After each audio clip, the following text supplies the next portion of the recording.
koysan. Sen Allah bize çok görmüşsün. Sen bayağıda olsun biz de yırışarız Allah koysun. Deyirəm, bu bərəşi qatdı. Bugün ölməyimə hazıram. Allah'ım. Bir gün mən bilim ki, məndən sonra hamımız mehriban olur deyilsin. Sen saqqalcına bize hamımız mehriban. Bir-birini başa düşəcək, belə mehribançılıq olacaq, qardeşlik olacaq. Allah nəlit eləsin pisi. Sizə yat olmayıb, olmayacaq. Soçda, Skotkada oldu, qardeşlərim buradadır, yoxlar. Gelmişdik. Mən sözü bir yaxalandı, indi məsəl. Gəldi, onun söz yox.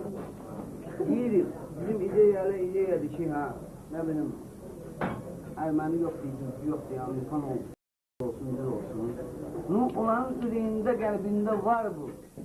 Ancaq olsun Allah'a var. Skotka'dan sonra oturduk, böyle meclis oldu. Ranç var bir tane olan, ranç Erməniləri. Deyimiz, Skotka'da olur.